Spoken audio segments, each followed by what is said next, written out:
Hi, everybody. My name is Lubna Najjar. I am the founder and CEO of Lubna Brands, and I am honored to be here with you today doing my TEDx-style talk with you for Fashion Matters for the Columbus Fashion Council Industry Conference. Today, I am chatting with you about the intuition advantage, which is really what got me to step away from my corporate life almost 15 years ago and start my now relatively successful business, nationally known, called Lubna Brands. I was working full-time for a holding company many years ago when I was very young. I was like a kid. And I was sitting in my cubicle at the time, loved my job, loved my business, loved the people that I worked with, but I really felt like I had something inside of me that was whispering to do something different. And I'm pretty sure that we all probably have had a moment or two similar to that, right? You have this little whisper telling you maybe you're happy, maybe you're not, but there's something telling you maybe you're not in the right place, or maybe there's something more for you. So you start to explore that a little bit and you start to ask yourself, okay, well, what is that? Maybe it's creative, maybe it's something business, maybe it's just a different environment, maybe it's your creative vision that you want to explore a little bit more. And so I'm sitting in my cushy, stable, very nice, comfortable corporate job. I was crunching numbers. I was loving the life of finance. I was working in investor relations at this holding company right here in the heart of downtown Columbus. And I decided to do something very risky. I was obtaining my MBA at the time, and I opened a showroom in the Short North. I was working 7:30 to 4:30. For those that have been involved in Fashion Council for a long time, you probably heard this story, so you're going to hear it again. But then I opened a showroom in the Short North, and that's when I birthed my first baby called Lubna Designs and Lubna Brands, which is my now concept market brand development firm. And I took a huge risk on myself. I was balancing my corporate life with my passion life. And I seed funded this organization, this for-profit business. And I said to myself, well, this little whisper telling me to do something different was something I really felt like meant something to me. I had no idea where it was going. I had no idea what I was going to do with it. I just knew I had to do something with it. And I remember talking to my dad at the time saying, well, this is really important to me. And he looked at me and he was like, I have no idea what you're talking about. Did you do the market research? Did you ask some people? And he's like, asking me all these business questions. He's like, Lubna, you have an MBA. Did you ask all the right questions? And I said, well, yeah, but nobody's really doing what I'm doing in Columbus. And he's like, well, you're sort of in an ocean of creative people that don't really understand the business side of fashion. And you might be the fish out of water. And that could be a wonderful opportunity for you. And here we are almost 15 years later, having grown this business. So that whisper turned into a roar, which is what my intuition advantage is really rooted in. When I grew Lubna Brands, I had no idea that I would be standing on stages like this, or have moved my business to Miami, Florida, which is where I'm based now, and having grown this business, having worked with over 150 fashion brands till this day. I had no idea that I would be living and working in a space where, the environment today is so data obsessed. Does everybody live, work, and play in a world where it's AI? Everybody works in AI. Everybody's working in a space where it's like a viral moment. You're algorithmically trained, right? We're trying to understand this AI world. We're in a sea of beige. But what if you're supposed to be living in color? That's what I knew I was. I knew I was a little different from everybody around me. I was working in finance, wondering why I was in this space. I got all the education. I had lived in Europe. I had done all the things. I took that big risk on myself to start this business. And when things got tough, I said, I'm supposed to be here. So that whisper got louder and louder and louder. So when I started that business back then, I said, okay, well, don't give up on myself. I can always go back to corporate, right? Corporate will always be there. Those jobs, you go on Indeed and all those places, those will always be there. You could always fall back on that education. I always knew I could do that. But I always knew that I wouldn't get my 25, 26, 27-year-old self back.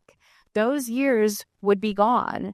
I knew I would miss out on that opportunity to be myself at that time, and I've said, well, if I don't take a risk now, I won't ever take a risk. So my intuition advantage was that gut feeling that I decided to not ignore. So the whisper became a roar, literally.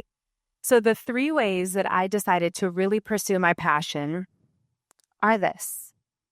I decided to find ways to quite literally curate my input.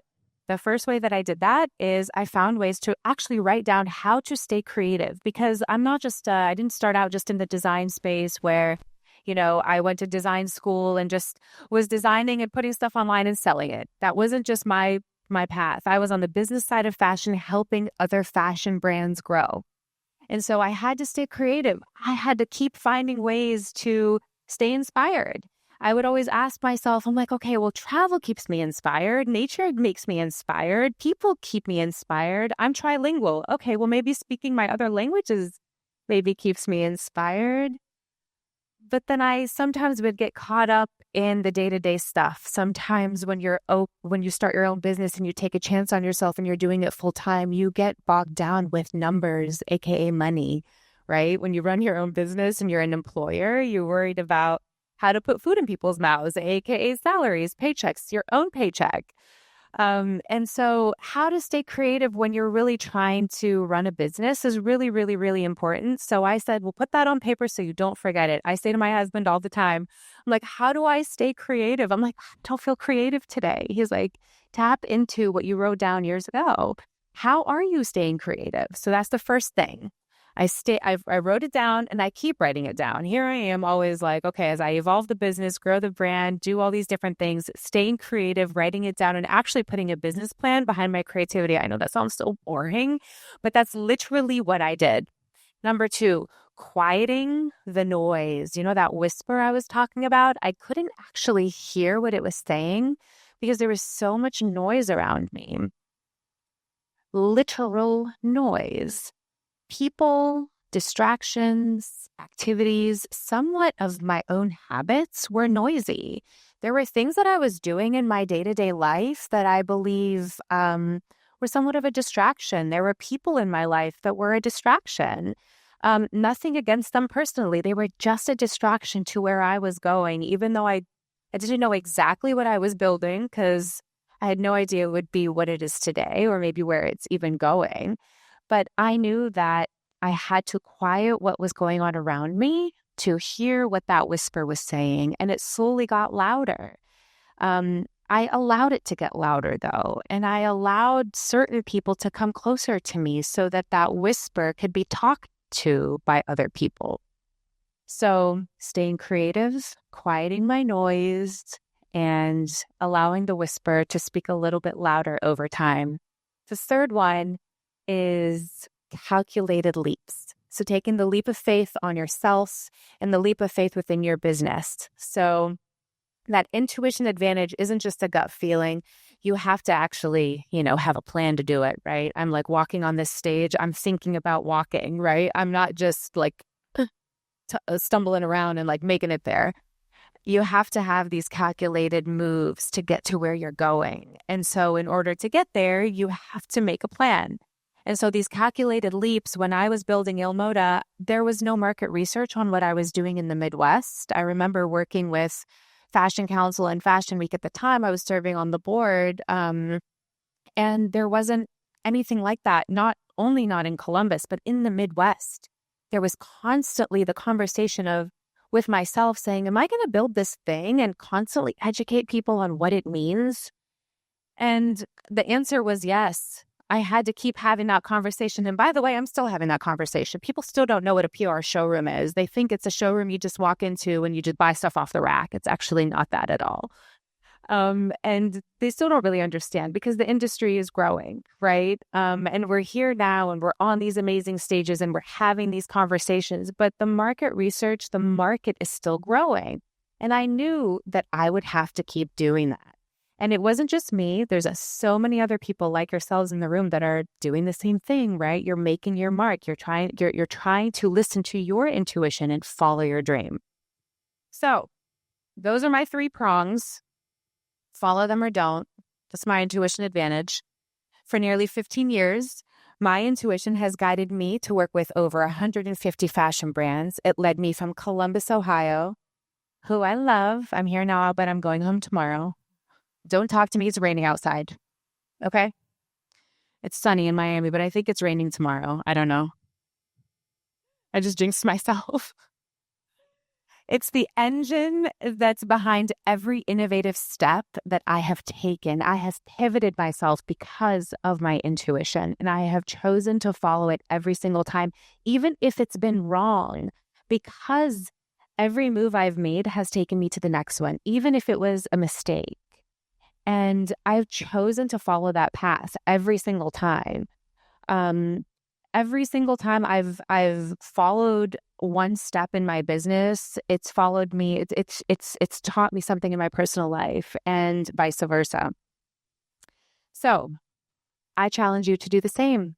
Whether you're an entrepreneur or you are an employee with a business, whether you are somebody who is a self-starter or you are a change maker within your own group that you work in, maybe you're a nonprofit leader or otherwise, follow your own path and listen to yourself. That was my intuition advantage. It was the secret sauce to how I got here today and where I'm going. I have no idea where that is. I'm extremely grateful to be on the path that I'm on. And I hope that you'll go on that path with me.